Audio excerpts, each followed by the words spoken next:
के राजा को अपने बड़े पुत्र राम को 14 वर्ष के लिए वनवास पर भेजना पड़ा। उन्होंने कहा, राम मैं तुम्हें 14 वर्ष के लिए वनवास पर भेजता हूँ। तो राजा राम ने कहा, जो आज्ञा पिता से। लेकिन उनकी पत्नी सीता उनके बगैर अकेली नहीं रह सकती थी, इसलिए उन्होंने राजा दशरथ से कहा कि पिताश्री मुझे भी इनके साथ वनवास जाना है। जब मेरे पति नहीं रहेंगे तो मैं महल में रहकर क्या करूंगी। तो पिताजी ने कहा दशरथ जी ने कि मैं तो मेरे पुत्र के बगैर अकेला रह ही रहा हूँ, लेकिन मैं आपको मेरे पुत्र से जुदा नहीं करूंगा। तो उन्होंने सीता जी को अनुमति दे दी। फिर लक्ष्मण ने भी कहा कि पिताश्री मुझे भी बड़े भाई राम के साथ वनवास में जाना है। तो फिर पिताजी ने लक्ष्मण को भी आज्ञा दे दी। वो तीनों वनवास में गए और वह तीनों खुशी खुशी से वन में रह रहे थे। एक उन्होंने कुटिया बनाई थी, कुटिया में वह अच्छे तरीके से रह रहे थे। फिर एक दिन अचानक वो शूर्पणखा मायावी राक्षसनी थी, वो शूर्पणखा वो आई वन में भटकते घूमती घूमती आई। उसने दोनों भाइयों को देखा तो कहा, ये तो बहुत ही सुंदर है और बहुत महान योद्धा भी लगते हैं, तो क्यों ना मैं इसमें से दोनों में से एक से ही शादी करूंगी। तो वो पहले शूर्पणखा राम के पास गई। उसने राम से कहा कि मुझे आपसे शादी करना है। तो राम जी ने उनसे नहीं मना कर दिया कि मेरी शादी हो गई है और मेरी पत्नी भी यहाँ पर मेरे साथ वनवास में रह रही है। तो उन्होंने कहा आप लक्ष्मण से कहिए।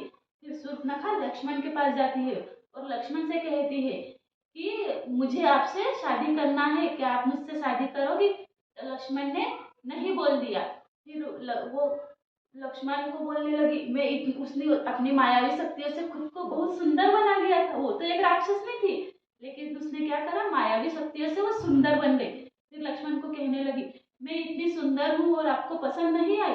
तो लक्ष्मण गुस्से में आ गया और उसने क्रोधित होकर उसका नाक और कान काट दिया। तो फिर उसे शूर्पणखा को बहुत गुस्सा आया। वो अपनी मायावी शक्तियों से राक्षस वेश में वापस आई और कहने लगी लक्ष्मण से, मैं मेरे भाई को रावण को आपकी शिकायत करूंगी जाकर। फिर वो लंका में जाती है और रावण से कहती है कि दो वनवासी भाई है आए हैं ना, राम और लक्ष्मण, उसने मेरा ये हाल किया है। रावण क्रोधित होकर बोलता है, मैं अभी जाता हूँ और दोनों भाइयों का वध कर देता हूँ। तो शूर्पणखा रावण से कहती है कि नहीं, उनका वध मत करो, उनकी स्त्री का हरण करो, तभी ये बदला पूरा होगा। तो फिर रावण बोलता कि शूर्पणखा को बोलता कि ठीक है शूर्पणखा, तुम कह रही हो तो मैं उसकी स्त्री सीता का हरण करूंगा। फिर वो क्या करते हैं, मायावी राक्षस मारीच के पास जाता है रावण और वो मारीच को बोलता है कि मुझे तुम्हारी मदद चाहिए। तो वो कहता है कि जो आज्ञा राजा, आप मुझे कहिए, आपकी मैं क्या मदद कर सकता हूँ। तो रावण उससे कहा है कि वन में दो भाई आए हैं राम और लक्ष्मण, मुझे उनकी स्त्री सीता का हरण करना है, तो आप मेरी मदद करना। तो वो मारीच नहीं बोल देता है, नहीं बाबा वो तो बहुत महान योद्धा है, मैं नहीं तुम्हारी इसमें मदद कर सकता। तो रावण क्रोधित होकर बोलता मारीच को, मेरी सहायता आपने नहीं करी तो मैं तुझे मार दूंगा, मैं तेरा वध कर दूंगा। तो फिर मारीच डर जाता और मारीच बोलता ठीक है, जैसी आपकी आज्ञा राजा। तो फिर वो क्या करते हैं, मारीच को रावण अपनी मायावी शक्तियों से मारीच को एक सुंदर सोने का हिरण बना देता। अब वो हिरण वहां से जाता रहता है, राम और सीता बैठे रहते हैं। फिर सीता को वो हिरण बहुत पसंद आता है, तो राम से कहती है कि मुझे ये सोने का हिरण चाहिए। तो राम जी सीता जी को बोलते हैं कि ठीक है सीते, मैं आपको अभी ये हिरण ला कर देता हूँ। तो वो हिरण को पकड़ने के लिए राम जी हिरण के पीछे पीछे भागता, तो हिरण आगे आगे भागता, फिर राम जी उसके पीछे पीछे भागते, फिर वो हिरण आगे आगे भागता, उसके पास मायावी शक्तियाँ थी। फिर राम जी ने उसके ऊपर धनुष चलाया तो मारीच गिर गया और राम की आवाज में चिल्लाने लगा, सीते सीते। तो सीता को लगा कि राम जी को कुछ हो गया, राम को कुछ हो गया। तो लक्ष्मण से कहती है सीता जी कि लक्ष्मण तुम्हारे भाई को कुछ हो गया, जल्दी से जाकर बचाओ तुम्हारे भाई को। तो लक्ष्मण को तो सब पता रहता, वो समझ जाता है कि ये कोई तो भी मायावी शक्तियां हैं, लेकिन लक्ष्मण को माता सीता की बात भी नहीं टालना थी। तो फिर वो क्या करता लक्ष्मण, एक लक्ष्मण रेखा बना के चले जाता कि माता सीता की रक्षा के लिए वो लक्ष्मण रेखा बना देते और माता सीता से कहता है कि माता आप ये लकीर पार मत करना जब तक हम दोनों भाई नहीं आते। तो और लक्ष्मण राम के पास चले जाता है।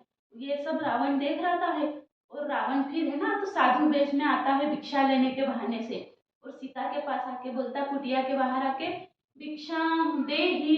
तो फिर सीता बाहर भिक्षा देने के लिए आती है। तो रावण उसे कहता है सीता को, क्या आप मुझे बाहर आकर भिक्षा दो, मैं वहां आकर नहीं लूंगा। तो सीता जी पहले नहीं बोलती कि मुझे तो लक्ष्मण ने नहीं बोला है लक्ष्मण रेखा के पार करने के लिए। फिर भी रावण बोलता है कि नहीं, मैं अंदर नहीं आऊंगा, और रावण उसे श्राप देने लगता है और वो भिक्षा लेने का नहीं बोलते। तो सीता माता किसी को बगैर भिक्षा के नहीं जाने देना चाहते थे। तो सीता माता क्या करते हैं, लक्ष्मण रेखा पार करके उन्हें भिक्षा देने के लिए जाते हैं। उतने में क्या करता, रावण उसका हाथ पकड़ लेता सीता जी का, और सीता जी उसे रावण से हाथ छुड़ाते, लेकिन रावण हाथ नहीं छोड़ता और रावण सीता जी का हरण करके ले जाते हैं। उतने में राम और लक्ष्मण दोनों भाई आते हैं। सीते सीते, माता माता माता, सीते सीते करते दोनों भाई आते। सीता जी वहां पर नहीं रहती। फिर वैसे ही वो ढूंढने के लिए निकलते। सीता जी को ढूंढते ढूंढते उनकी मित्रता हनुमान, सुग्रीव, जामवंत और विभीषण से हुई। तो उन्होंने क्या करा, सीता जी को ढूंढने में उनकी सहायता करी राम जी की। फिर उन्हें पता चला कि उनकी सीता जी को रावण लेकर गया है। फिर उन्होंने युद्ध चालू किया। युद्ध में कुंभकर्ण आया, वो भी मारा गया। फिर मेघनाथ आया जो रावण का लड़का था, मेघनाथ भी मारे गया। विभीषण कौन रहते हैं, रावण का भाई रहता है विभीषण। फिर रावण युद्ध के लिए आता है, तो राम जी उसे मारते हैं तो रावण का सिर कट जाता है। फिर वो उसका सिर वापिस आ जाता है। फिर राम मारते हैं और उसका सिर कट जाता है और सिर वापिस आ जाता है, क्योंकि राम की मौत तो उसकी नाभि में थी। फिर विभीषण जी राम जी को बोलते हैं कि इसकी मौत ऐसी नहीं होगी, इसकी मौत इसकी नाभि में है। फिर राम जी रावण की नाभि में तीर चलाते हैं और रावण मर जाता है। हम इसे दशहरा किस लिए कहते हैं, क्योंकि रावण के 10 सिर थे और उस दिन रावण हरा था, इसलिए हम उसे दशहरा कहते हैं। और इसका एक नाम विजयादशमी भी है, क्योंकि उस दिन राम की विजय हुई थी। उस दिन असत्य पर सत्य की जीत हुई थी, इसलिए हम इसे विजयादशमी या दशहरा कहते हैं। ये बुराई पर अच्छाई के जीत के लिए दशहरा मनाया जाता है।